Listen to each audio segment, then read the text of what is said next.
My name is Michael McKinney. I am an interventional board-certified cardiologist. I've been one for about 35 years. My medical training has been pretty much all SEC.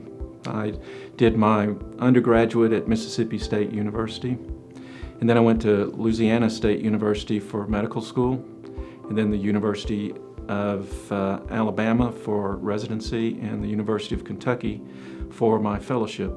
I love the fact that it's a problem-solving endeavor. It's very much like being MacGyver. No two problems are solved the same way. You're prepared with all of the different ideas of what works, what doesn't work, so you have that as a pretext. But I really enjoy problem solving. And the second thing I like is the attachment to the patients. I can't imagine that I would ever do this and not have a clinic.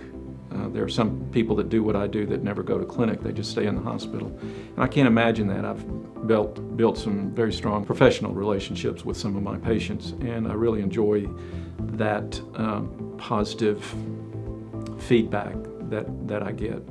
I grew up not poor, but not affluent, and I quickly learned that I was more brainy than physical. I didn't have that much strength, and if I was going to do manual labor, my options were pulpwood or working offshore. But I did well in school. So I was bound and determined to be a architect, because I like to draw those sort of things. And the reason I became a cardiologist was simply that for me this is easy. People look at cardiology or any specialty and think, wow, how do they know all of that? Well, some of it for us turns out to be, it's just simple. You know, hemodynamics of the heart and how all of that works just seems to be a very simple thing for me to understand. It's common sense to me, whereas other people it may be book learning, but for me it's more common sense. The real reason I went into cardiology, though, besides that, is my stepdad died suddenly of a heart attack, and it struck me that I didn't know anything to do to help him when he died. And I was around. He didn't die in front of my face, but he died around me. And I was far enough along in school that if I had known a little bit more, I might have made a little bit more difference. And I didn't ever want to be in that position again.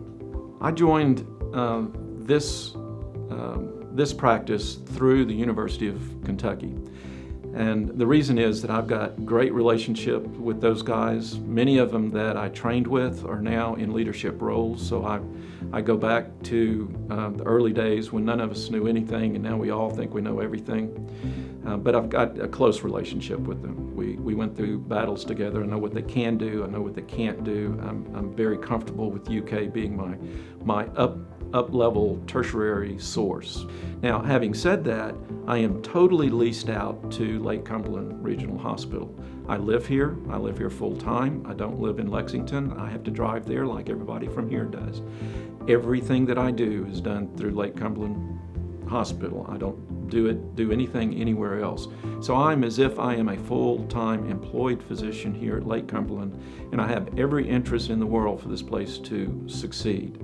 So I've got a strong organization that's got my back and that I can depend on to help me.